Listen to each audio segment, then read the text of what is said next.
One of these days, I would absolutely love to go back to France. The difference between France and Switzerland, over in France, they have dark hair, very dark hair. So I stood out as I was very blonde when I was in the mission field. And so a blonde haired, blue eyed girl on the bus with a bunch of dark haired people, I stood out. And so there were times where people wanted to know more about us because this isn't your culture. It's like, no, this is not my culture. But, and then going over the border into Switzerland, they're very blonde. So I fit right in. I fit right in. But in France, when they speak the language, they speak it pretty much like we speak English, they just speak it. You go over the border into Switzerland and they sing the French language. So there is a big difference there in their tone and just how they project their language. Okay, as far as food goes, when you start off when people would invite us over for meals, they start you off with a salad. And you always have a piece of bread. Always have a piece of bread.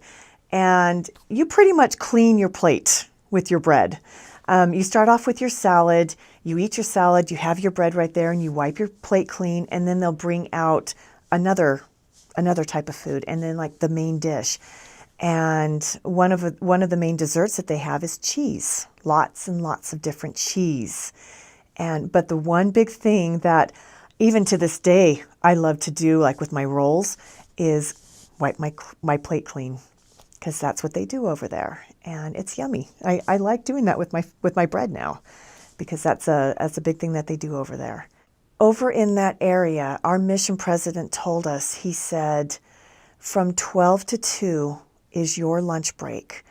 He said, I want you to go home and have lunch from 12 to 2. And the reason why is because over in that area, over in France, they highly respect family time. And their family time is from 12 to 2. So shops close down, all these stores close down. And so he just wanted to make sure that missionaries were not interrupting the important family time that people had, because everything closed down from 12 to 2, and we were to go home and have lunch. And then at 2 o'clock, we go back out, because that's when people go back out and they open up their stores again. But that's like their main dinner. They have their big family time in the afternoon. It's very important to them. The lifestyle in France, when you're young, you go to school a lot. High school, the really important thing is the baccalaureate.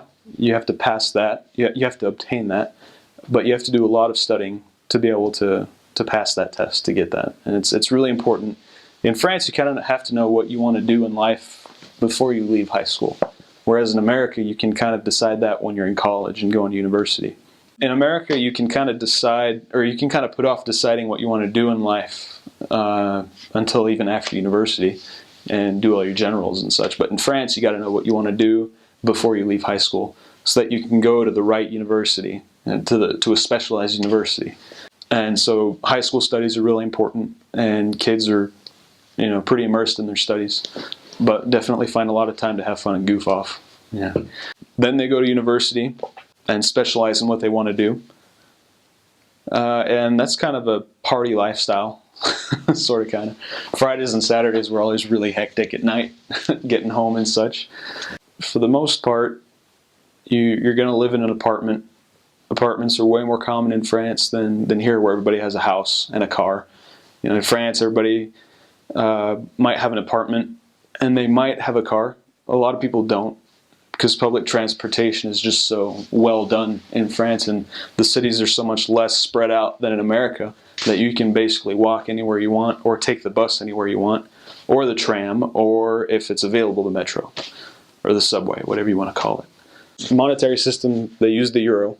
In Switzerland, they use the Swiss franc. And in Switzerland, the place I served wasn't too big. It was just a village, really, so the public transportation wasn't... we rarely used the public transportation. We always walked everywhere in Switzerland. And the lifestyle in Switzerland is so much more laid back That's the impression I got. Is it's a lot more laid back. The Swiss government definitely treats their citizens pretty well. A lot more taxes in Switzerland though, but the benefits in both France and Switzerland when you get older are excellent. Really, really good. Really, really good. We never really had many problems with crime or anything like that. In France, probably the most dangerous city is Marseille, down south. It's a port city. It's famous for being kind of a city of crime, and missionaries have to be a little more careful when they're serving there. President Rouhani usually picked those missionaries, and they were usually bigger. No sister missionaries there. But that was about the only problem city we ever had. There are two main religions, I would say, in the south of France, and that's Catholicism and Islam. There are a lot of Muslims in France. And we never really had any problems, actually. A lot of the Muslims that we would meet were really nice people, really respectable. But the young kids that we'd meet, the teenagers and such, both Catholic and Muslim, were always pretty teenagery. I don't want to say delinquent somewhere, but you know how teenagers get. They mellow when they get a little bit older and such. But it's about the only problems we'd ever have was teenagers making fun of us or occasionally throwing stuff at us. And, no big problems at all, actually. So depending on the region you're in France, and even in Switzerland, the architecture is different. But in France and Switzerland, it's kind of the same. The housing, mostly apartments. The younger you are, the more likely you're going to be in an apartment. It's only when you're older and have a little bit more money that you're going to have a house to yourself. And even then, it's going to be a pretty small house, just what you need, not huge. Gardens are really popular in both Switzerland and France. If you have a garden, it's great.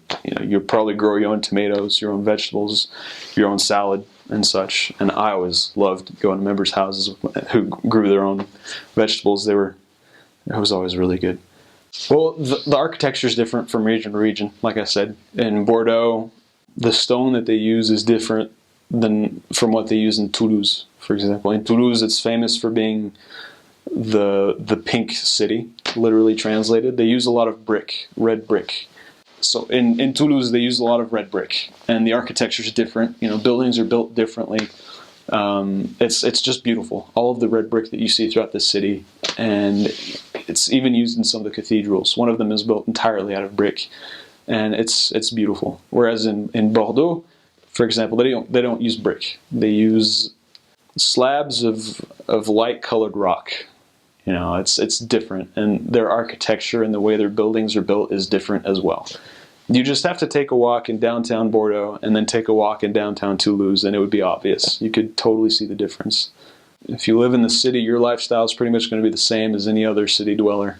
But if you live in the country, you're probably going to be more of a farmer or cultivator, something like that. And that lifestyle is pretty different. You definitely do a lot of work with your own hands. Really everything in Europe is expensive. In France, it's pretty expensive. Cost of living is definitely higher if you're in the city, I would like to say, than if you're in the country. But if you're in the country as well, you need to consider the fact that, you need a bunch of different supplies. Sometimes you'll have a tractor. You might need fertilizer, different soil. So in all, I couldn't really tell you which was more expensive because I'm not sure of the cost of living in the country, really. But I know that living in the city is expensive. Cost of living, when we had to go buy food, we would usually budget 50 euros a week. And we got a little more than other missions did just because the cost of living and the cost of food was a little bit higher. But on average, we'd spend 40 to 50 euros a week in groceries, and that's the equivalent of about 60, 65, 70 bucks a week just on groceries.